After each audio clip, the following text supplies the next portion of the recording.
And now a message from our friends at Fetching Food. The 1970s and 80s had Elbow, Gravy Train, Purina, Meow Mix, and Bell Bottoms. You've changed your clothes, now change how you feed your pet. Like Bell Bottoms, kick the kibble and join us in the 21st century with the healthiest diet for dogs and cats. Feed naturally, feed raw, feed Fetching Foods.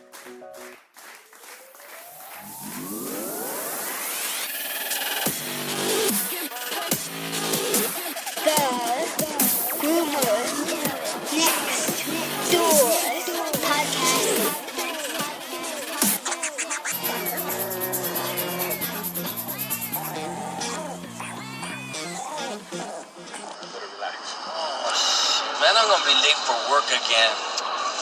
That's the fifth time I've been late this week. It's only Tuesday, man.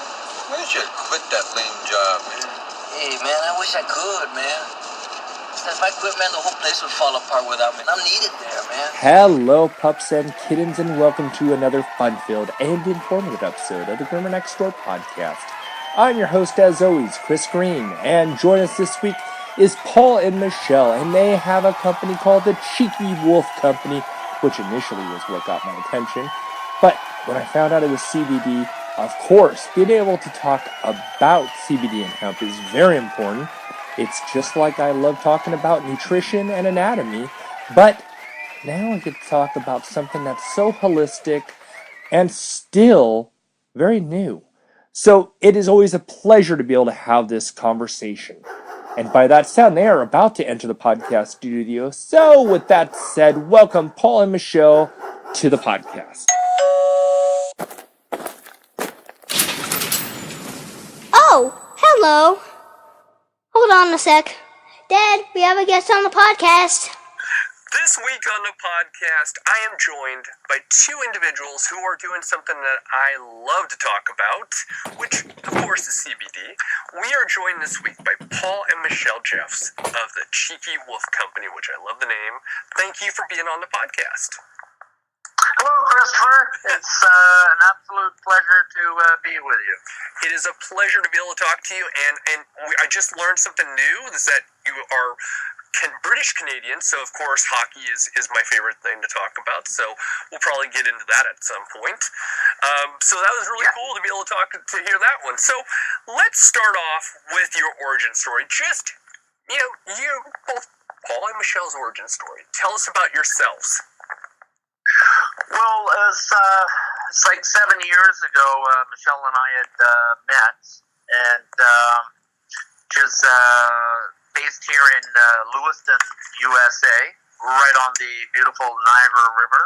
And historically speaking, just on a side note, this is actually the venue of the War of 1812.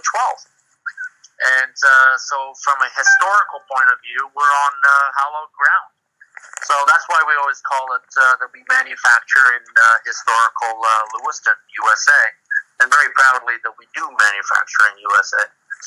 But, so we were dating, and I had my own IT business in Canada. She was in banking here. It was actually in Buffalo, but living in Lewiston. And we decided, well, let's get married. Let's make this formal. And I formally moved into Lewiston. And being an entrepreneur myself, most of my life, I decided that I would sell out my company in Canada because I didn't like going back and forth. And we'll come up with our own company. And so we were discussing what our passions were. And so you've always heard the saying, "Oh, follow your passion and follow your passion," and it's a lot more difficult than to say that, than to state that. It's actually very difficult to follow your passion and make some money out of it, to be able to support yourself and your lifestyle. But we decided that we would come up with a company that is health and wellness for our furry friends and pets. So we decided to draw upon my British heritage.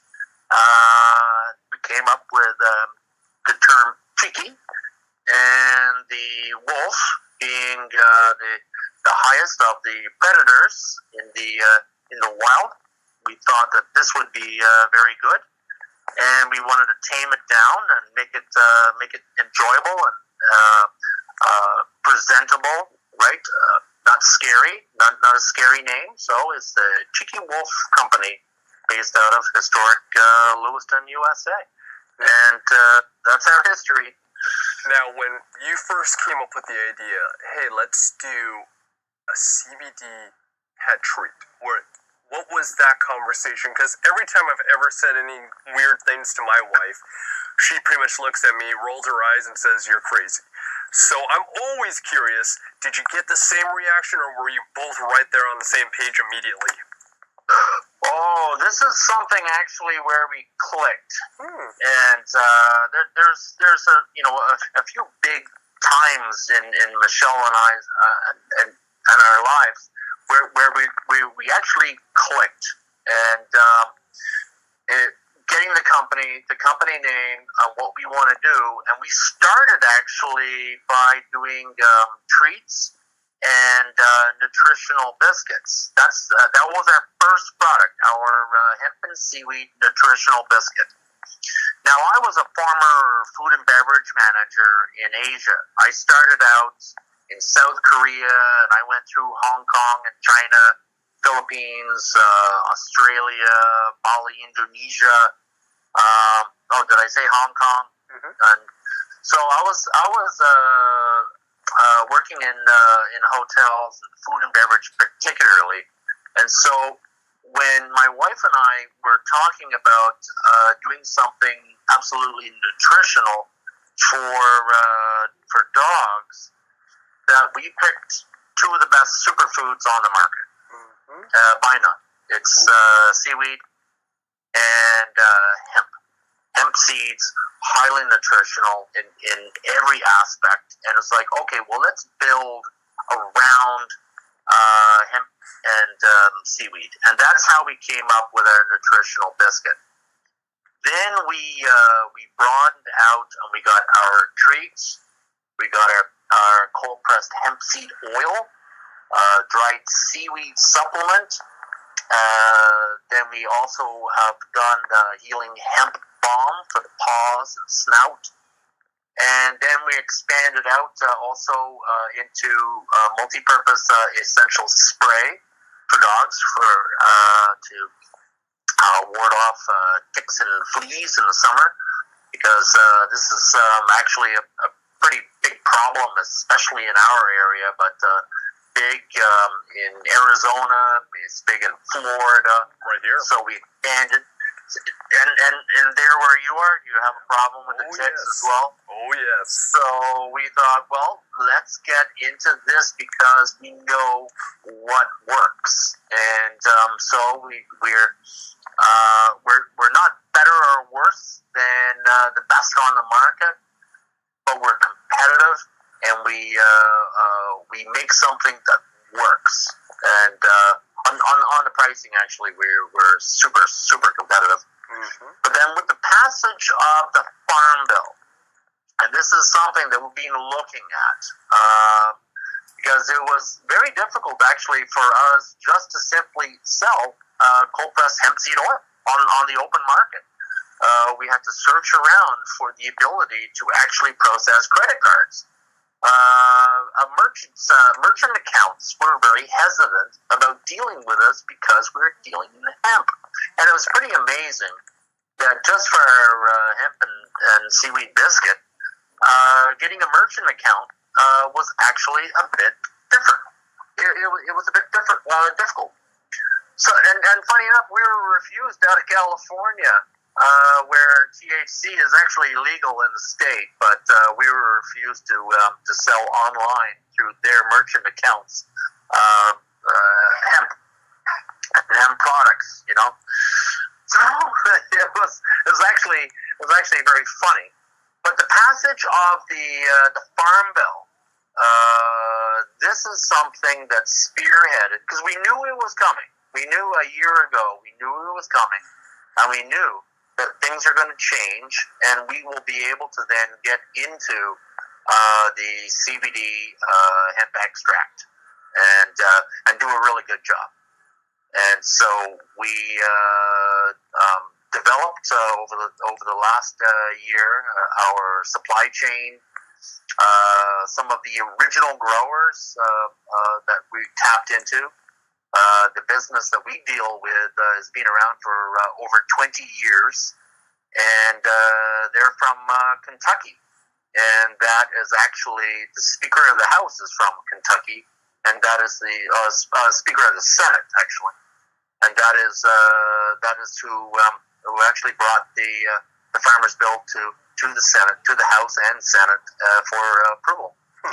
So that's where we're sourcing a great source, being around, great history, and so as regulations start to increase naturally in this arena politically, there's going to be a number of regulations.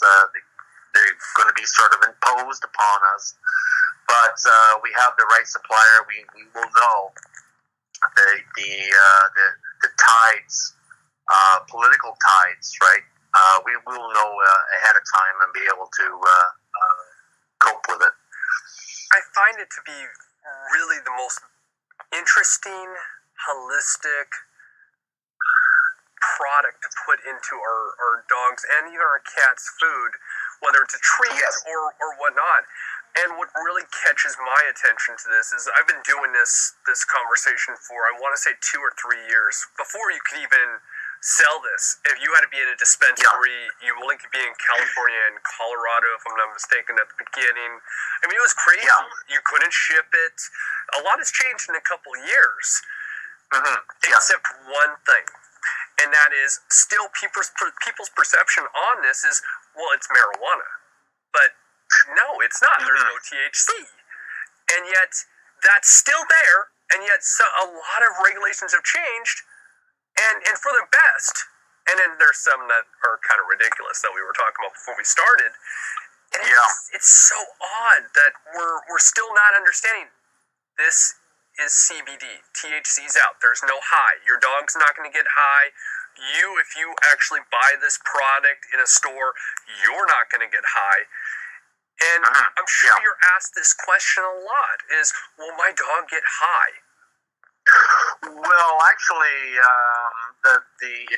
in response to that, we say that if you give your dog THC, that's poison. It's like giving your dog a chocolate bar. It's very, very bad for a dog and for a cat to process. And so the discouragement that I have actually on some of the players in the market, they will put predominantly this big marijuana-looking leaf on their CBD product and say, hey, it's CBD, it's from a marijuana plant. And I was like, well, no, actually, that's is very, very deceptive. And so it's sort of muddying the clear distinction between hemp CBD and marijuana THC, and there's a huge distinction between these two plants that has been muddied, and it's really for the marketing factor. Right, it's like, oh, look at us, like we are trendy, we've got marijuana leaves all over everything, and it's like back in the 70s, the big T-shirt was like a marijuana leaf, and boy, you were edgy. Right? Probably dating myself, but I remember when I was in nappies looking at the shirt. I'll say that so I don't date myself. Well, I was just thinking Cheech and Chong, and or even down to the idea of a product that is to deal with CBD or hemp, and you have a marijuana leaf. You might as well just call it 420 product, because you're really telling people that's all that it is, even though it's not. It's such a misrepresentation, and yet I agree. I've seen that too, and I'm going, this doesn't make sense. It's completely contradictory to what you're actually trying to do. And it's unfortunately hurting the consumer, especially a lot of consumers who are completely unsure of this product and what's the benefits. I mean, it's absolutely crazy. So I can just it's we often get the question about sourcing, and it's more and more so as our especially our consumer base, they're becoming more informed about it on a daily basis. There's a lot more information that is available, and so people they can look at it and they can determine the questions to ask those particular people that are producing CBD products, and CBD treats, things like that. Because they can ask about the sourcing of it. They can ask about the laboratory testing. Because you can throw something on a label very deceptively. You can throw something on a label. Like, for instance, our tincture is a 50 milliliter bottle. Okay? And, and I'll explain something about the reason why it's 50 milliliters, but when we say 50 milliliters, well, that's what's in the bottle. It's 50 milliliters of our extract formula. That's exactly what it is. But then you will see a lot of uncanny marketeers, and they will call that 5,000 milligrams of CBD. That doesn't. It's almost as if it's 50 milliliters. Yeah. But they'll call it 5,000 milligrams of a, let's say a mixture, or they'll call it a nutritional supplement. So they will call it 5,000 milligrams of nutritional supplement with CBD. So it's just doctoring the words to sound like it's greater than? That's right. So it's giving the impression that it's a lot more, because CBD often, and we do this, the CBD, we sell it in a 300 milligram bottle, and we sell it also in a 600 milligram bottle. So that means that in each bottle we have either 300 milligrams of pure CBD or 600 milligrams of pure CBD. And then we have the other components, and we have the cold-pressed hemp seed oil, which goes into it, and then we also have the coconut oil that goes in as a carrier oil, and that makes up our 50 milliliter. So what they're saying is like 5,000, but they don't have. See, they have the milligram on the bottle. Right. So we could say that our bottle is 5,000 milligrams. So we have a 5,000 milligram full spectrum CBD. We could say that, and that would not be incorrect, but it's highly deceiving. Mm-hmm. It is very, very highly deceiving. Yeah. That's I can see how that. I can see exactly where you're at. It's like, look, we're just going to be transparent. We're just going to make this as simple as possible. We're not going to oversell it, and by overselling it, there's confusion that a lot of people are going to have. I can see that. Well, you see, on Amazon, that is a great example for all your listeners. You go on Amazon because you cannot sell CBD on Amazon. You can sell cold-pressed hemp seed oil, and we do. We sell our hemp seed oil. We're actually the cheapest on Amazon, right? But we're sort of shadow banned for some reason. But they will, you will have all these players, and they put their labels on. They will have their 2,000 milligrams. And then when you look at the fine print, it's a 20 milliliter bottle, and it's just hemp seed oil. That's all it is. Yeah, that's all it is, and it's on special. For normally $50, but they're selling it for $12 or something like that, right? And then when you go down into the comment section, that is where you find, does this product contain CBD oil? No, it doesn't. But we do have a source if you go to this website, and that's it. That's what they're doing, and it really kind of undermines, just the honest approach, and this is what we have. But it's they want to get around any sort of regulation, and just to make a quick buck. So they're in it. They're into the volume, but they're not into the longevity of supplying a quality product, which is very unfortunate. So, now this is something that I wasn't aware of. I did not know that you couldn't sell CBD on Amazon. Is there a specific reason why that they say you can't? Because of the THC component. They do not sell anything with THC, and there's no such thing as a CBD that doesn't contain minute trace amounts of THC. But that's what it really kind of boils down to. That's kind of, in a sense, it's ridiculous, because when you actually have these products, there is no THC in it. It's been extracted.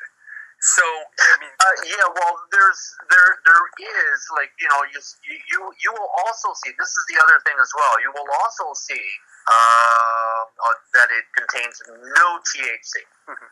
And you will have some crystallates that you can get, a CBD crystallate, and that is correct. It's a pharmaceutical crystallate, and that it only contains the CBD cannabinoid, and that is correct.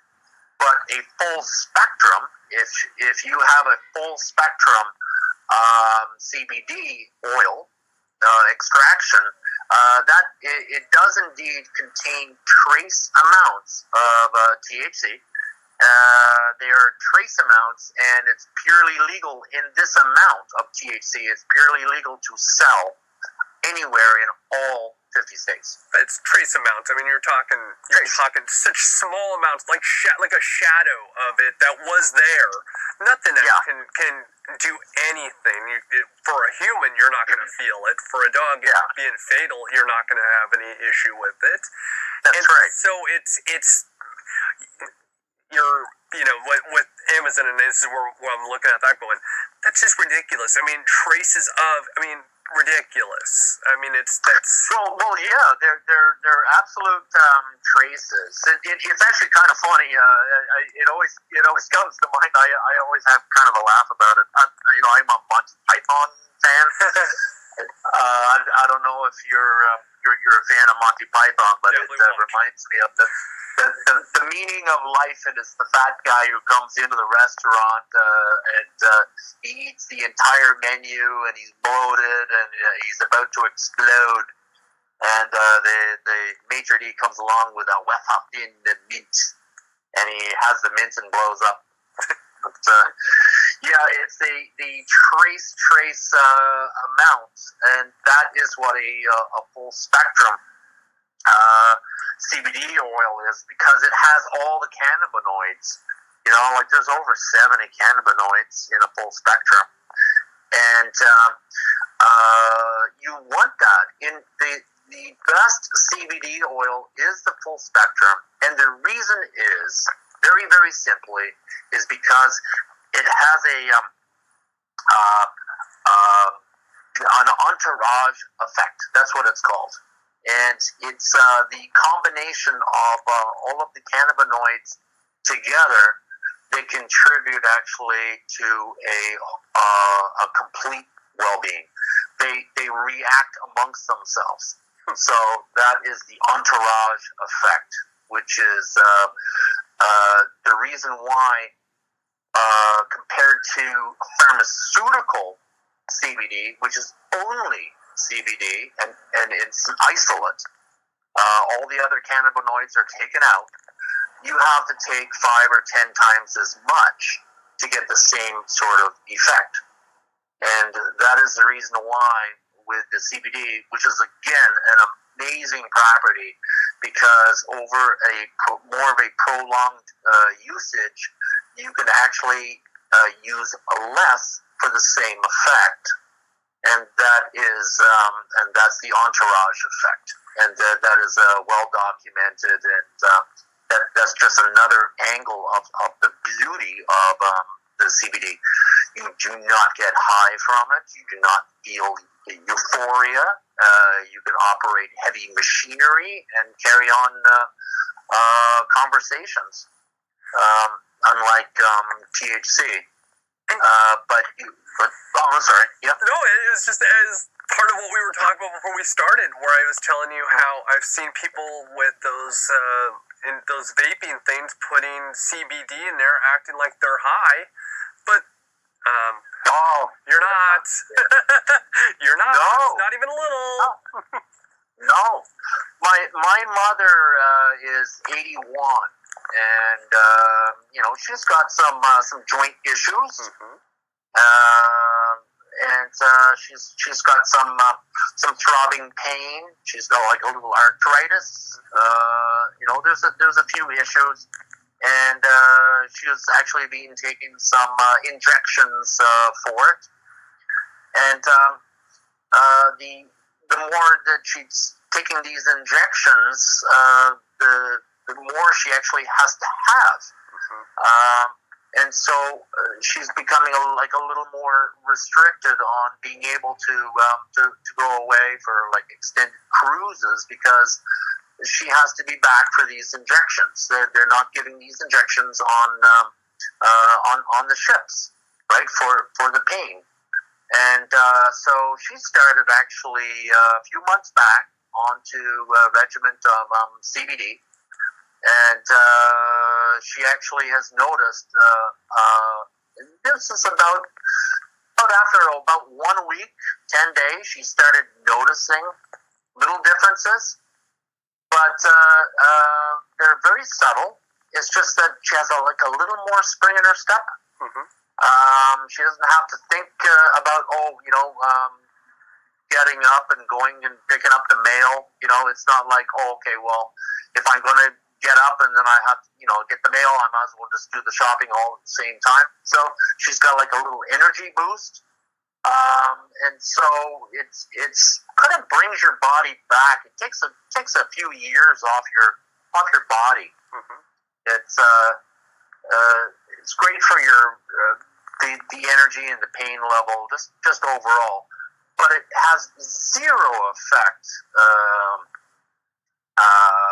on making you feel any euphoria, but certainly it helps with depression. Mm-hmm. That's a big part of it.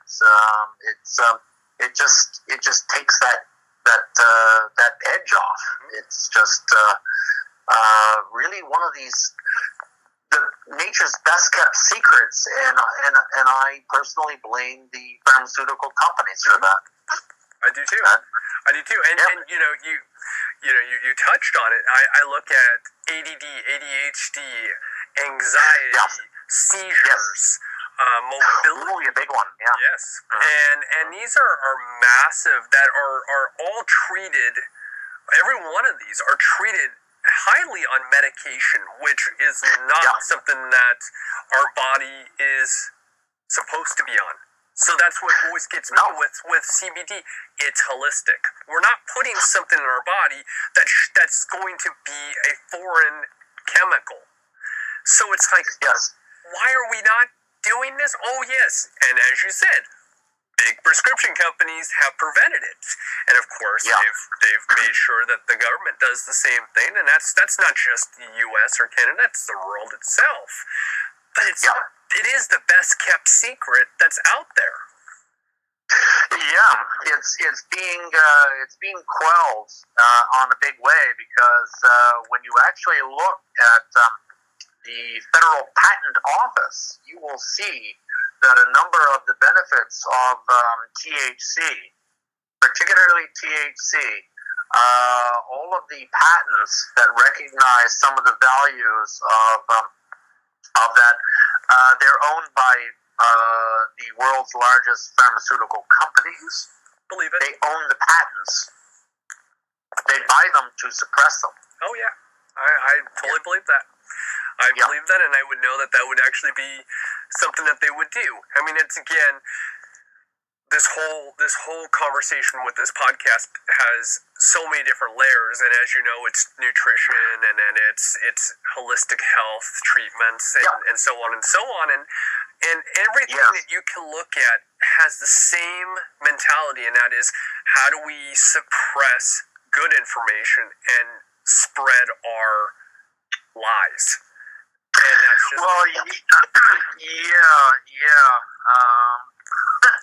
just which is actually what we're up against right now with the lying media. Everyone's in cahoots for something. There's a narrative that's put out, and there are people behind that narrative pushing that narrative for their own personal benefit gain.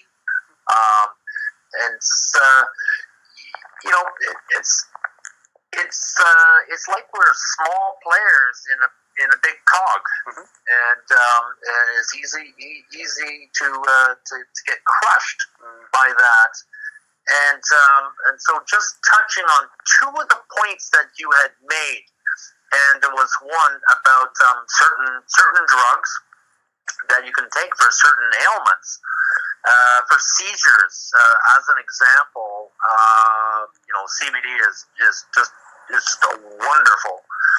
And the one thing that everyone should actually realize is that the liver and the kidney can process CBD and hemp oil very, very easily. But the seizure medications over prolonged use actually destroy that function. So you will have people that are suffering from seizures for any length of time that are taking this medication.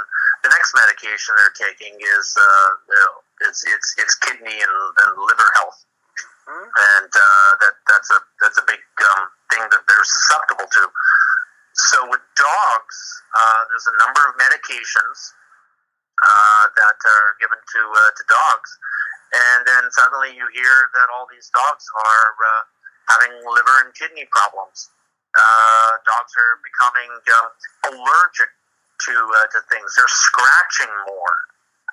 Allergies in dogs has gone up astronomically just in the last baker's dozen of years. But when I was a kid, and again, I don't like to age myself, but when I was a kid, I never heard of allergies, and if there was a kid with an allergy, right, it was like a one-off thing. Hardly anybody had allergies. It wasn't something that you spoke about. But today, kids, everyone's got them. Everyone's got allergies. And why is that? Well, you know what? I'm gonna jump right in on that one, because I've already had this conversation today. When it comes to nutrition, inferior ingredients, and the repercussions. A lot of people don't realize, and especially with the conventional kibble that's out there, how high in carbohydrates these foods have, which is going to break down very simply, and we all know how carbs break down into a sugar, which is of course going to bring up a lot of different things.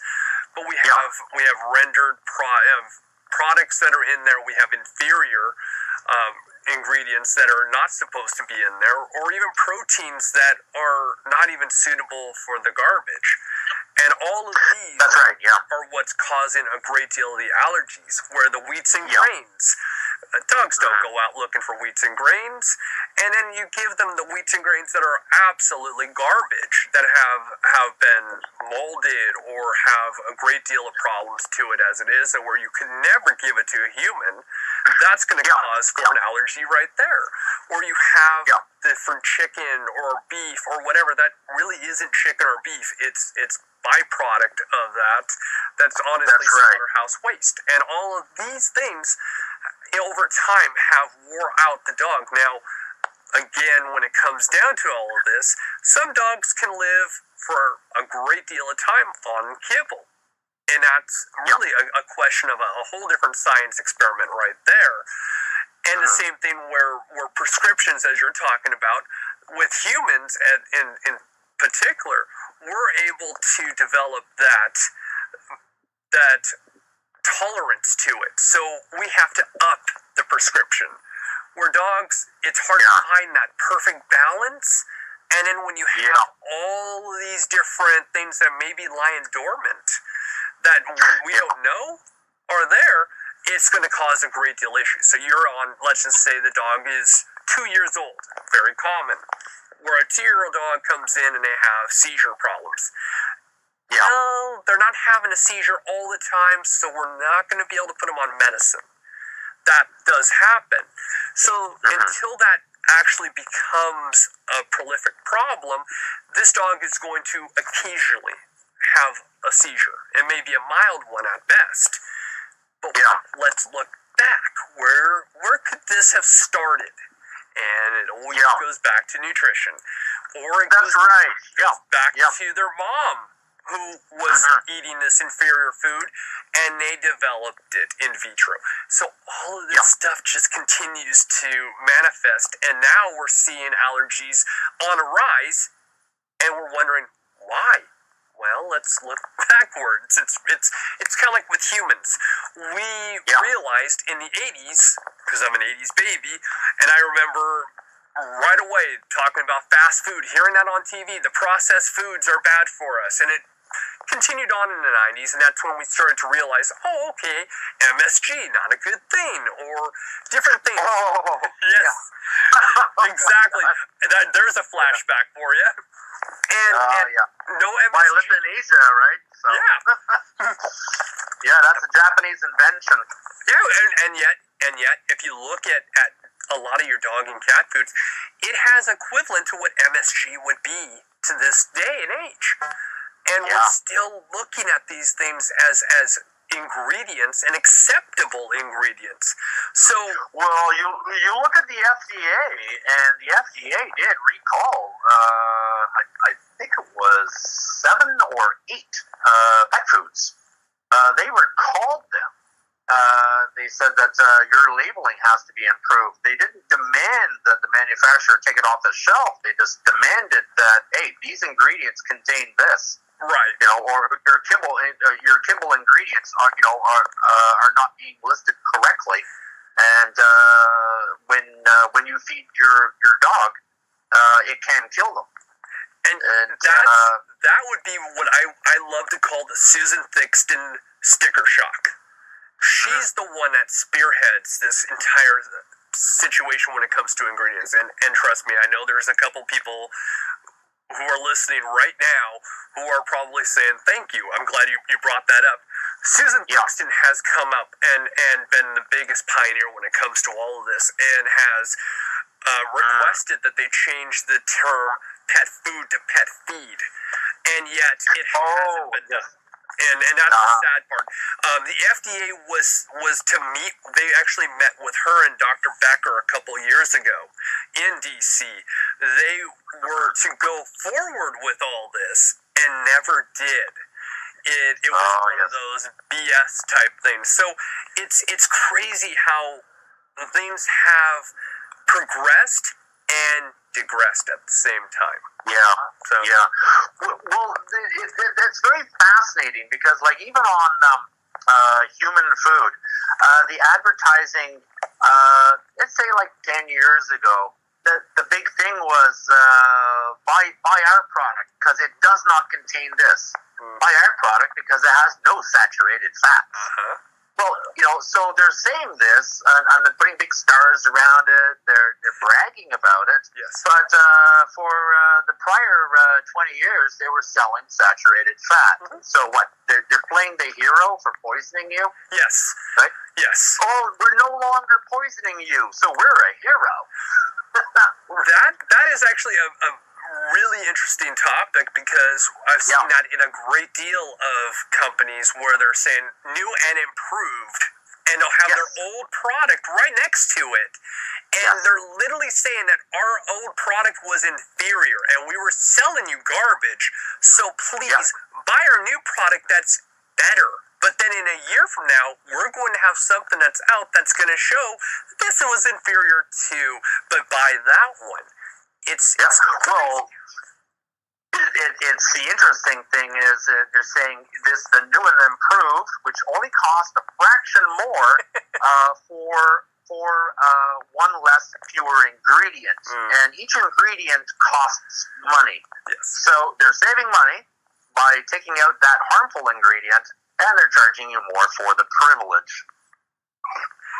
I will get that. I will counter that with something that falls right into this, and this is where we're completely digressing off of topic, but this is what I do so well. Well, no, we're going to be coming around. We will come around. Oh, we do. But but what I always find funny is that let's take conventional, typical dog kibble or cat food. And that no longer contains wheat.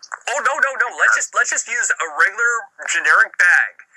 And then your cat or dog is suffer from renal failure. So we have a prescription version of this product that's so much better that will fix the problem. There is very little of benefit to the prescription one, but they're selling it at 5 times the amount of what's on shelf. Or you can go into a pet store or a big box store, take the cheapest bag of dog food, flip over to the ingredients, take the $25, $30 bag, flip that over, put them next to each other, which I've done this, by the way. And this is definitely my fun experiment with people, and say, okay, let's go and reference ingredient to ingredient, and you're going to see there isn't much of a difference in everything. That's correct. Yes. And that's going on with prescription as well. And that's right. You know what? I've been asked this question. Well, where's the facts? Well, here's the ingredients. But how do you substantiate the fact? Well, if this is an inferior ingredient and it shows it by the amount, and I'm going to now take something that's 5 times the amount, show you the ingredients to this, and it's just as inferior, that's the claim right there. I don't need to say anything. That's their own words used against them. Yeah. Well, I always say to people that if you cannot pronounce any of the ingredients, if there's some ingredients that you're unable to pronounce, then I don't think that you should be consuming them. Yes. It's just kind of a simple thing. It's like, what the crap is that? Exactly. I have to ask some of my doctor friends, hey, what is this? Because I have no clue, or I have to Google it. That's right. That's the only 2 options I have here. And if your food is high in sodium, well, let's see. As a person knowing nutrition for myself, knowing that I shouldn't have high levels of sodium, why would I think that something that is, literally 100 pounds, because I have 100-pound dogs, and I'm 130 or 230, if they're literally half my weight and their sodium content is higher than mine per serving in this food, maybe there's something wrong there, because now I have to double that for me if I was eating it. It's simple math. But again, it's down to 50 milliliters to 5,000, mentality where it's less is more or more is best. I don't know how you want to look at that. But yes, that perception, yeah. it's all perception, but it's down to the fact that if I'm going to double my sodium intake per meal, per serving, then that means I might as well be eating processed fast food all day. Well, Oh, absolutely, yeah. what's going to happen to me? I'm going to have a great deal of problems. There it is. There's not much science that goes into this. It's almost kind of simple, but Well, it's common sense, but common sense and critical thinking is being removed. phased out. It's been phased out. It's being methodically, purposely phased out. But a lot of people, and I'm very fascinated with this. But there's a lot of people that are very, very concerned and aware of eating healthy. Mm-hmm. It's no longer trendy. Mm-hmm. It's actually the real thing. There's people are understanding. When you look at obesity as an example, and again we're off topic, but the number one change in the North American diet was, and again it's a Japanese invention, but it's corn sweetener. Mm-hmm. It's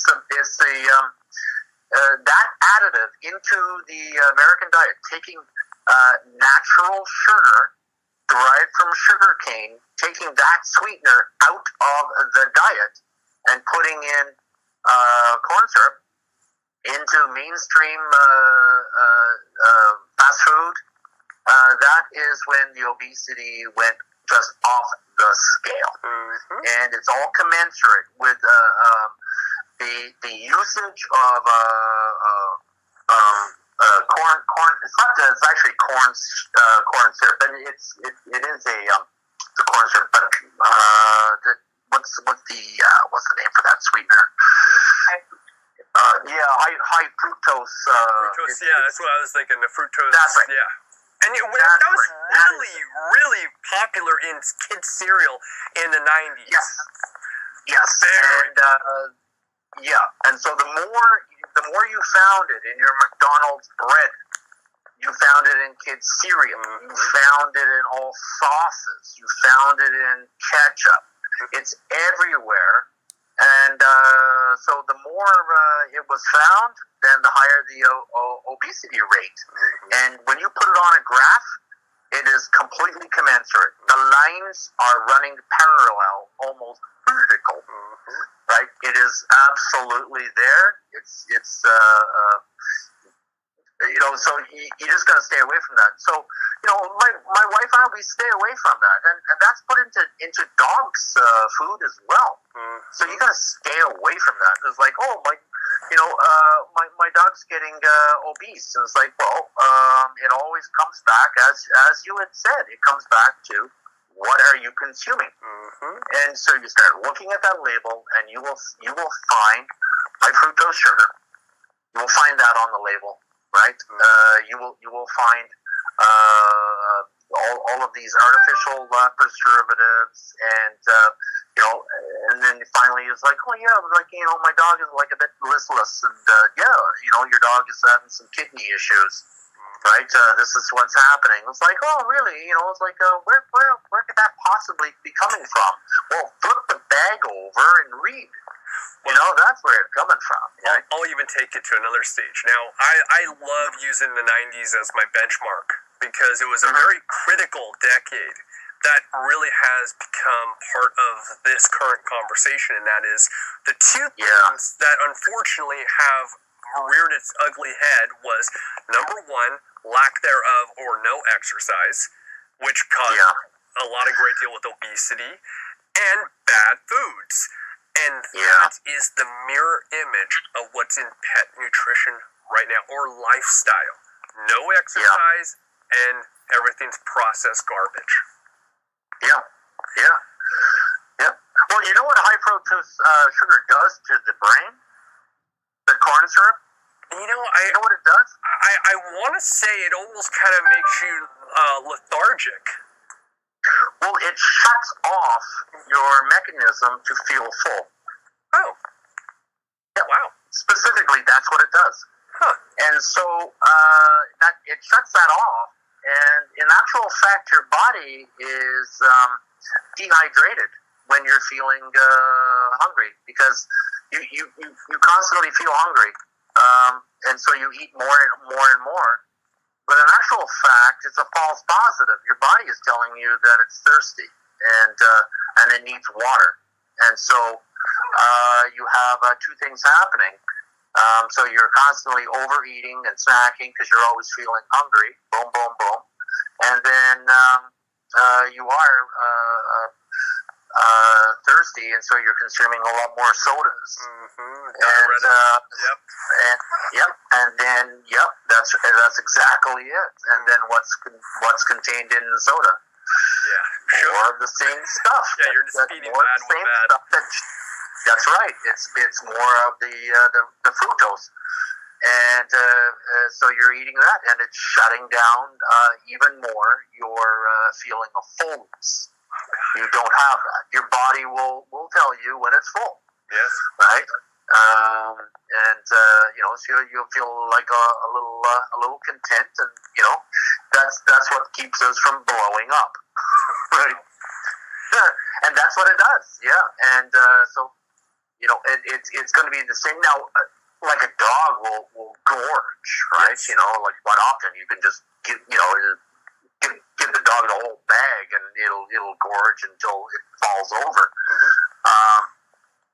But the fact is it's not very good for the dog to be feeling extremely hungry all the time.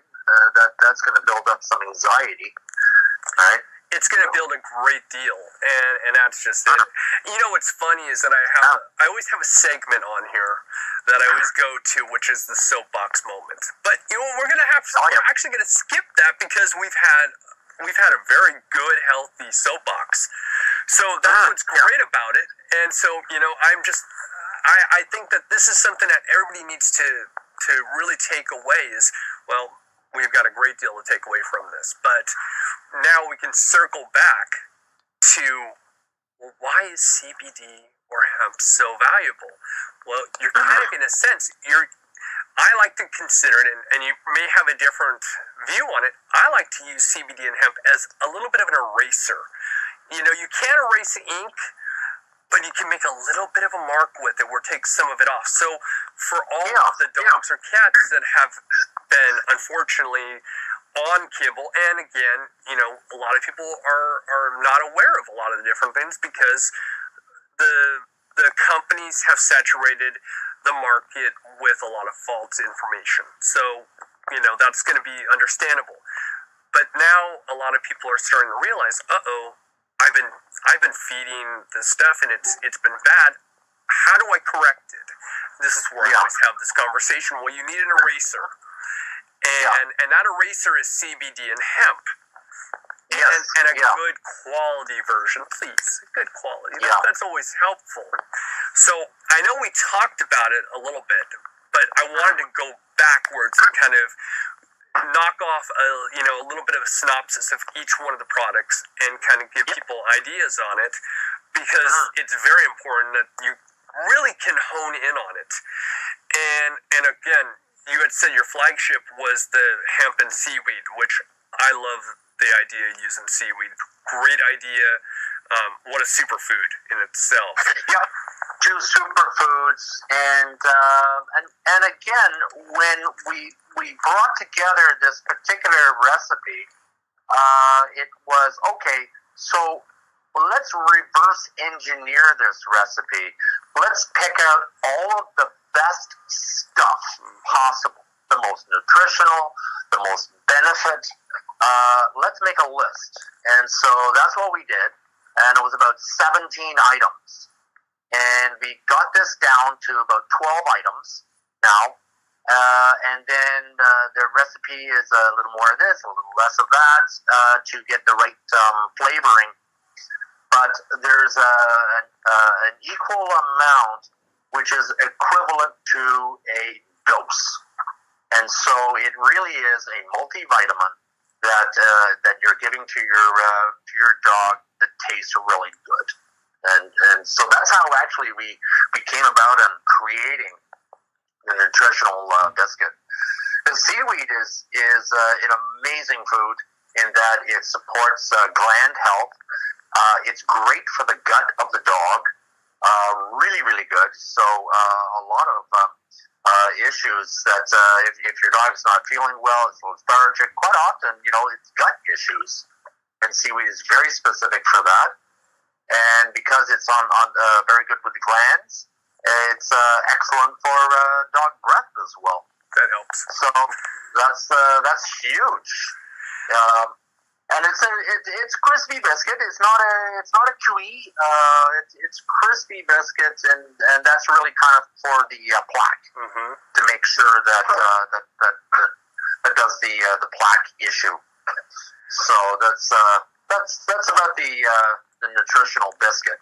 Well, again, I've even mentioned this at 3 years, and that's a benchmark for a lot of dogs are suffering from oral diseases nowadays, which is absolutely crazy.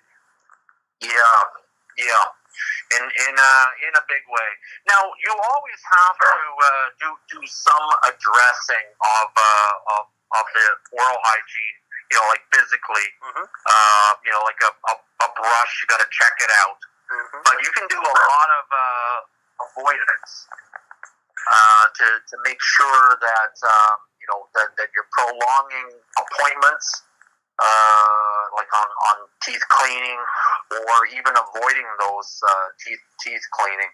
And that's the biggest reason why we came out and we separated our dried seaweed specifically for this. It's the gut health and for the oral hygiene.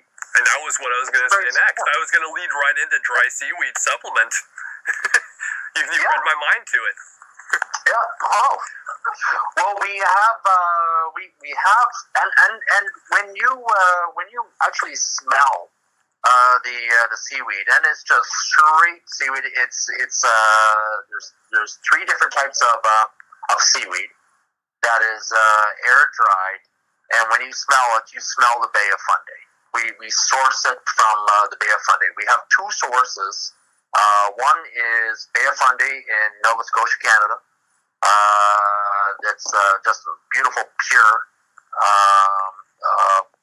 waters. And then also we source from Iceland. And there's a reason why in Iceland, it's the manner in which actually they dry it. They do a slower drying method there, and so we like the larger consistency, which is very, very interesting. So from our when it goes into our biscuits, then you can actually see more of the seaweed. So we're always changing a little thing here and a little thing there, but it's easier for dispensing as well. But it absolutely works on dogs. The feedback is really good, and it's a very, very simple thing. It's very, very simple. Some of the easiest things and the most prolific are easy. Some of the most complicated things out there have a simple answer to it. It's just, I think we as humans overcomplicate everything. That's kind of where we're at. Now, I know we talked about it, but again, I like to always kind of backtrack and go down. Now, you had mentioned the hemp seed oil, which we went through all that about Amazon, which I thought was really interesting. But I really like to always stay on point and be able to go through each thing because it's very important. Now our hemp seed oil. Now this is from the seed of the hemp plant. It's cold pressed, so it's only the seed, which is just cold pressed, just like you would do with grapes in making wine or olives. It's the same process. No additives to it, and it's a straight cold pressed hemp seed oil.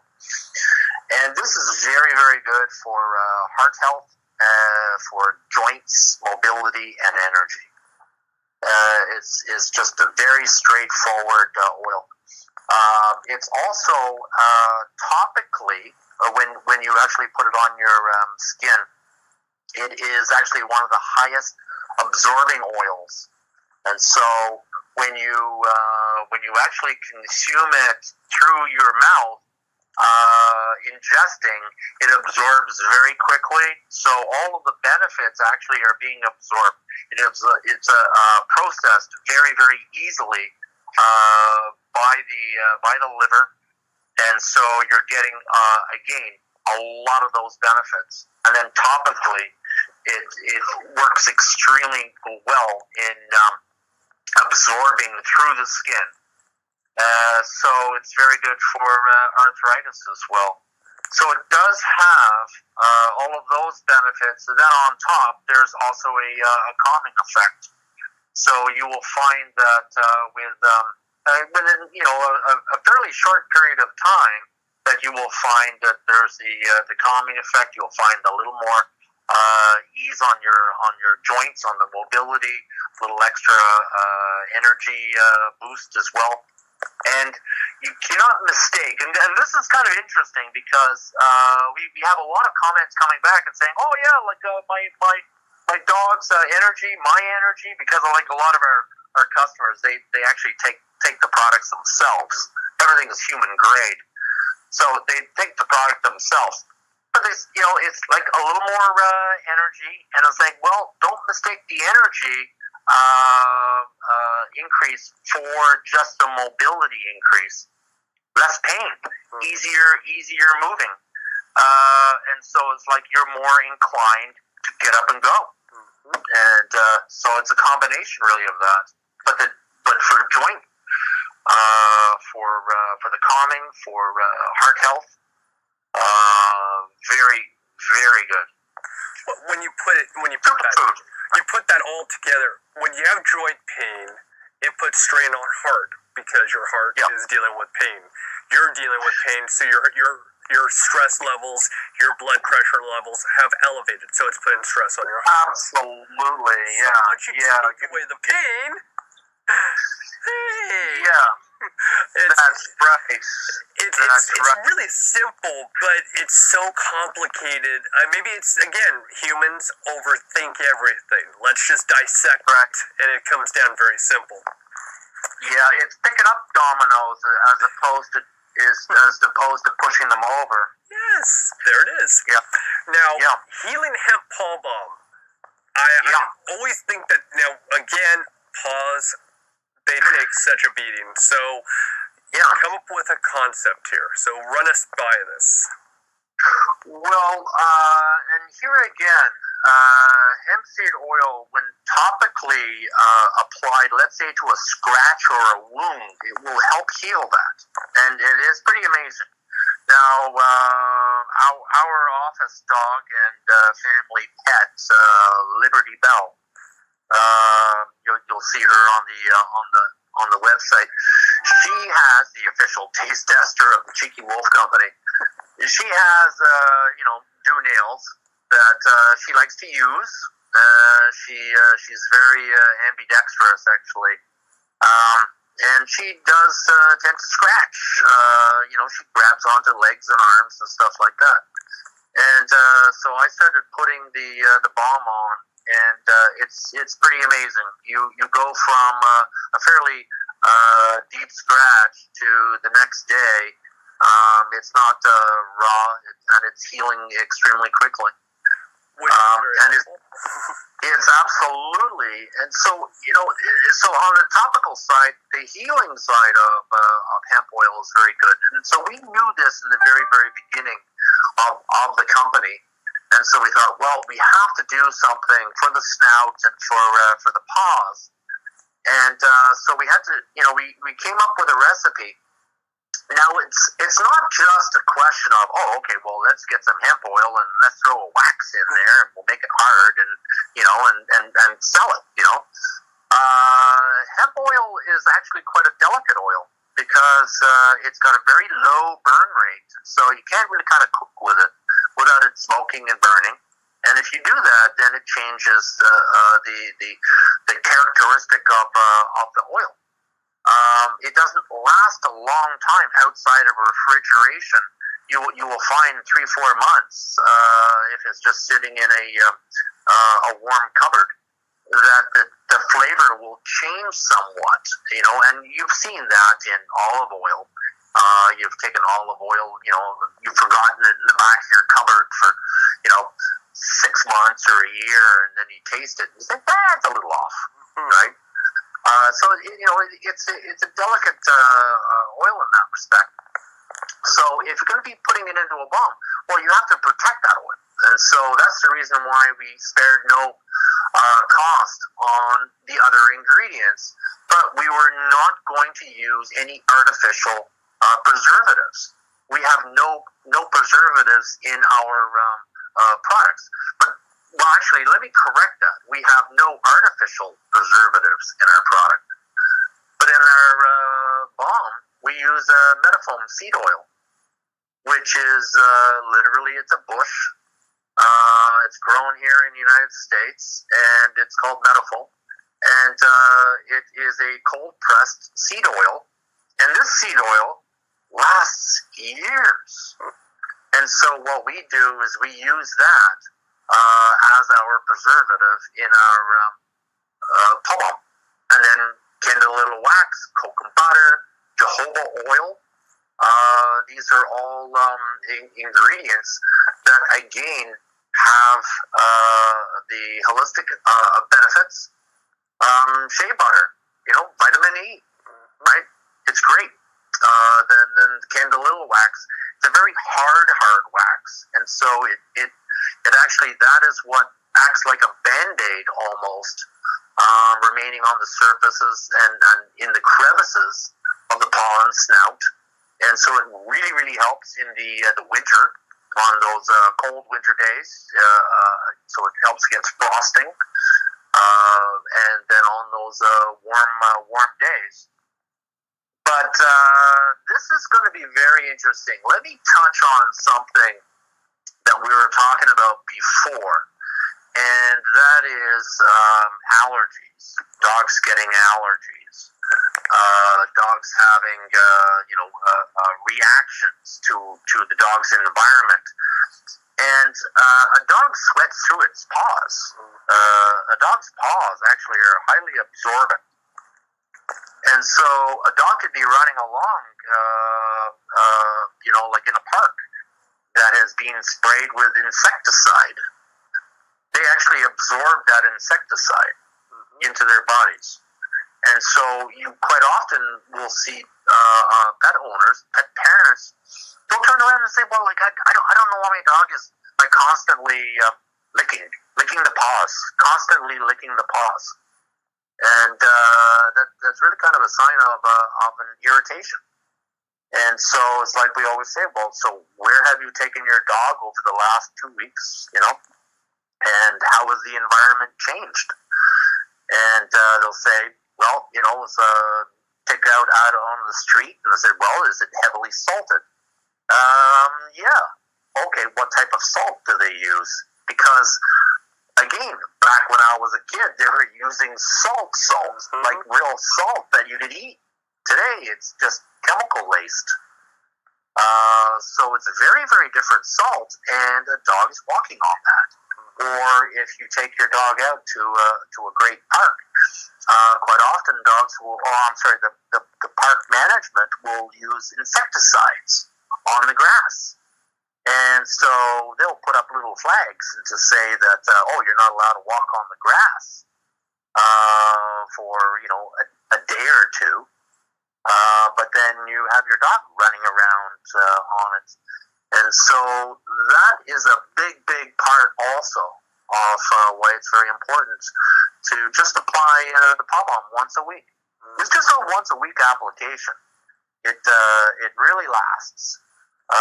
Once you're applying it, a couple of times, and then you have a good residual effect, and it'll increase the blood circulation as well in the paw, and especially if there was any sort of injury or anything like that, any cut, it will help assist in that healing and protecting from bacteria. So it's a big seller, and it's something that we can't stress enough. I'm going to digress a second, and I'm going to ask a question now. Being from cold areas where there's snow and still living in snow, I know I use regular table salt when I'm doing the driveway because of the exact same reason. I don't want my dogs to have that chemical type stuff that you buy at a big box store. So I have to ask, I'm guessing you use table salt too. Actually, we use it's actually it's a naturally mined salt, and it's actually edible. It's the larger. It's not that like the table salt consistency, but it's a raw salt, and then that's mixed with a little bit of sand and grit. Nice. Wow. Yeah. You really go for it. I mean, I just put the table salt, I sprinkle it down, and it takes that ice away, and there it is, done and over with, and it's not going to hurt my dogs. I thought that was funny that you said that. Well, I throw the little sand in there, and the reason being, and that's the way I buy it. But the reason being is because salt also can be slippery, like slush can be slippery, and so the sand just adds a little grit to it. But when I was growing up, and I always refer to this. It's like I swear to God, I sound like I grew up in buggy and horse days, but it wasn't true. We did have cars when I grew up. But we at that time I remember far enough back that didn't even use salt. It was just sand. It was just grit. And in Alberta, they actually still do that. They don't use salt. They use grit, and so that's why windshield replacement in the winter is the biggest business there. After oil. Yeah. After all the episodes I've done in Canada, I've never had that conversation. That's the first time. Yeah.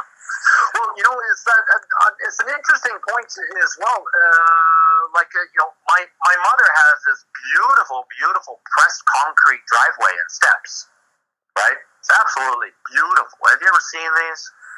Right? It's pressed concrete. It's a nice color, shiny. It really is pretty spectacular. But you're not allowed to use regular salt on it. Really? You have to use a manufactured specialized salt, because otherwise the salt destroys the beautiful sheen of the driveway and walkway. So that is full of chemical. That is full of chemical. And the roads, the major roads, quite often they're using a liquid salt as well. Very common to use a liquid salt, and that again is just full of those chemicals. And so as your dog is walking over that is being absorbed into their paws and into their bloodstream, and it is it's very, very bad. Right. So for the winter, that's it's something that is essential on protecting your dog from that salt, but also at the same time it protects them from frostbite as well. Because it works the same for any kind of burns as well. So when it's hot and walking on concrete, it still is going to protect, because I know we're at that stage of heat now where it will protect for that reason too. There's a barrier aspect to it. It improves measurably the blood flow within the paw itself because of the topical medicational factor.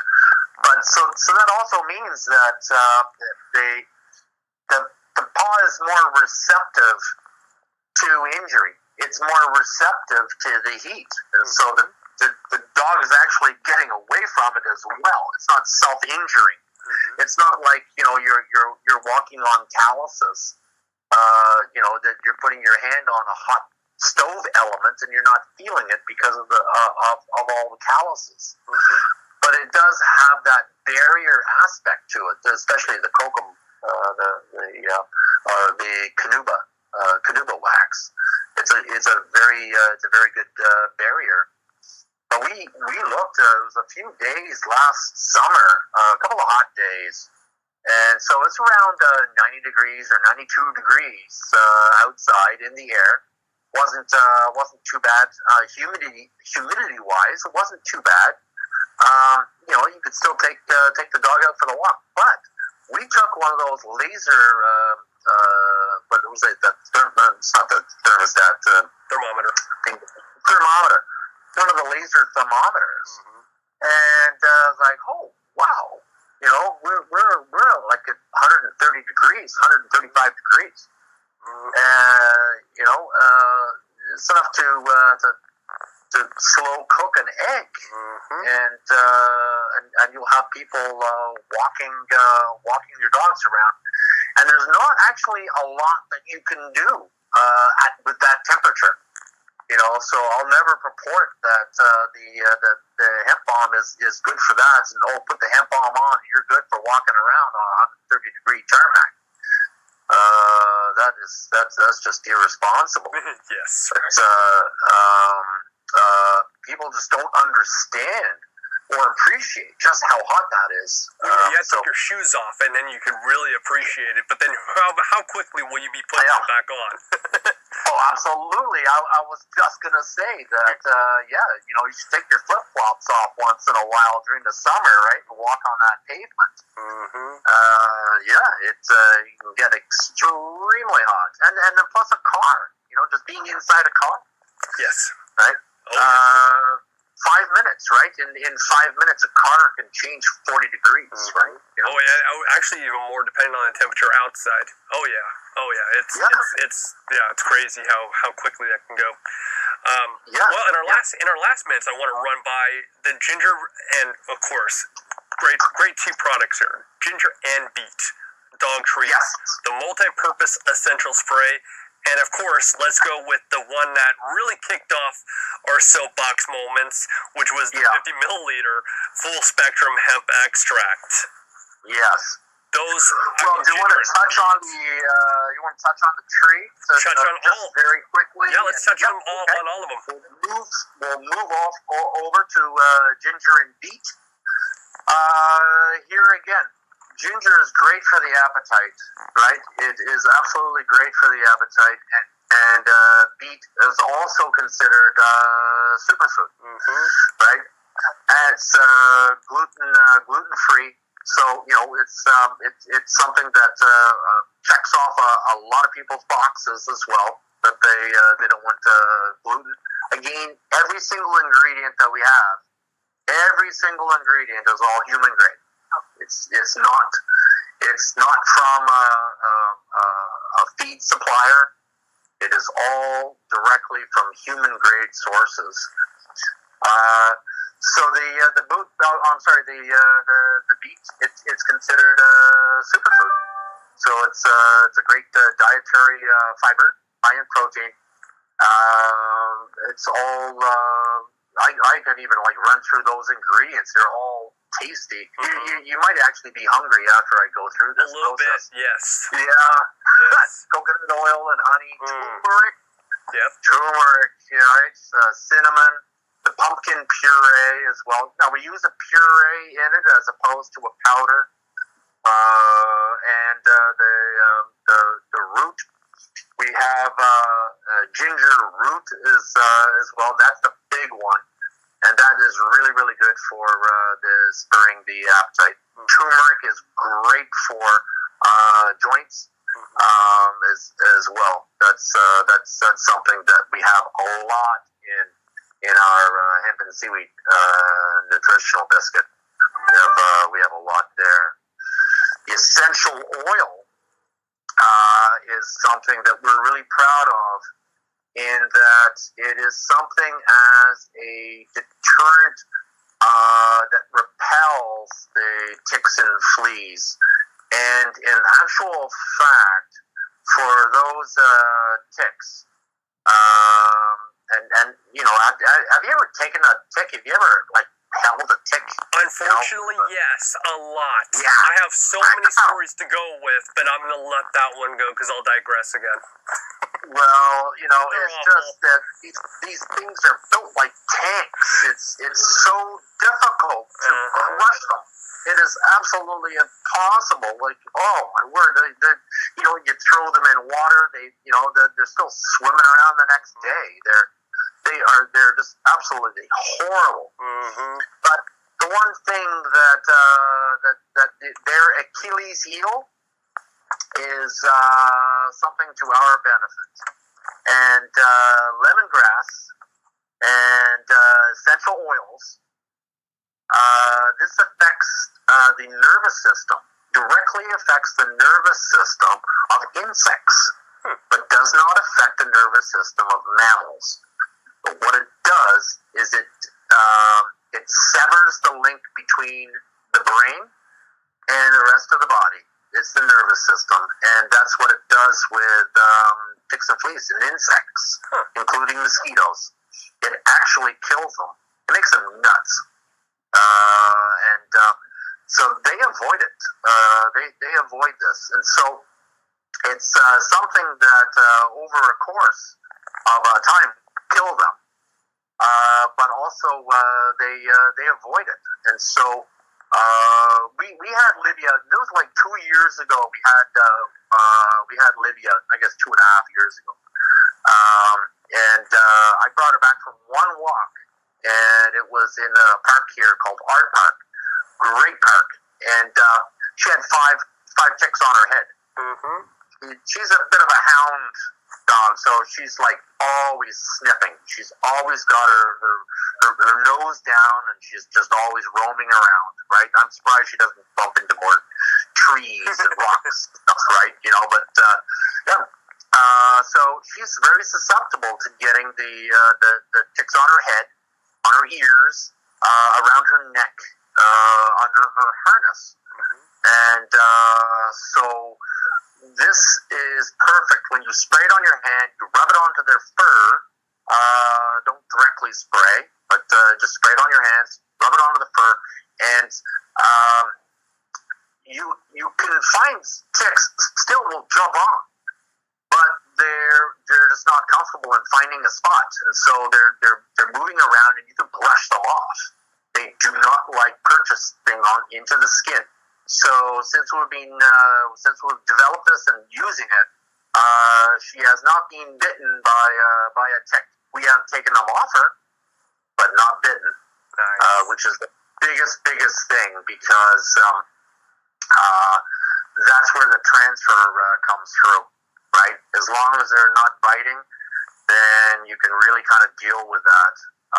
But we spray the harness, the collar, and then also just do a quick application right over the fur. And great ingredients again. In it, jojoba oil is the carrier oil. Quite often, coconut oil is used. Jojoba oil is actually a better oil as a carrier, and it also leaves a beautiful sheen on the coat of your dog. We don't recommend this for cats because a cat does a lot of licking and can lick everywhere. It's something that's really designed for dogs and for us. Definitely spray your legs when you're walking.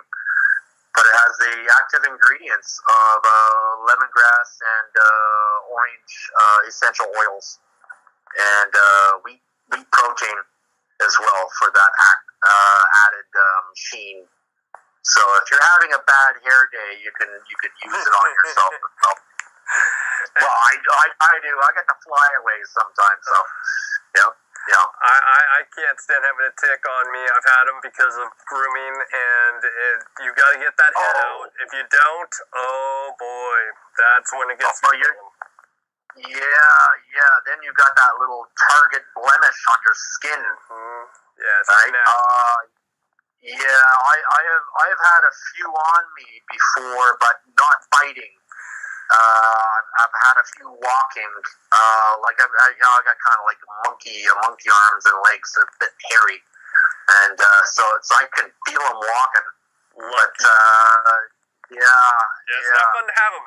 It doesn't feel good going in, and it doesn't feel good coming out. No, absolutely. And it takes a long time to heal. It does. And you know what's really good for healing that wound? I'm going to take a guess. Is it the healing hemp? You got it. I pay attention. I pay very close attention. Yeah, there you go. You got 600 points. Yay! Wow. Well, is there anything that we should have covered that we didn't cover? I can't imagine that we didn't talk about everything, but I'm always curious. It's just going on to the specifically onto our hemp CBD tincture. I guess what we're really sort of about specifically, we source the CBD from Kentucky, from a company that has been CO2 extracting for 20-some years. They were one of the first, actually, to do CO2 extracting. Traditionally and more cheaply, it's done with alcohol. So you have residual alcohol as well. But this is the CO2 process. It's a little more expensive, but it's a lot more pure, and you're getting the full array of cannabinoids. That is where that full spectrum comes into play. That you have all of the cannabinoids. I can't Hard one to say. I know. I gotta pronounce that 3 times, right? Cannabinoids. Maybe I'll get my 600. Yep. So it's got that full spectrum of cannabinoids. There you go. And that is the beauty of it. Now, obviously, the plants from our sourcing, the plants before they go for extraction, the plants themselves are tested for THC levels, and they are tested by the University of Kentucky. Nice. If the plants themselves have too much CBD oil, because the CBD is coming from the leaf and the stalk, it doesn't come from the seed. If it's got too high a THC content, then the plant isn't even processed. So they've been doing this. They have now, I think it's around 300 acres of industrial hemp that they have now, and they're going to be adding to this as well.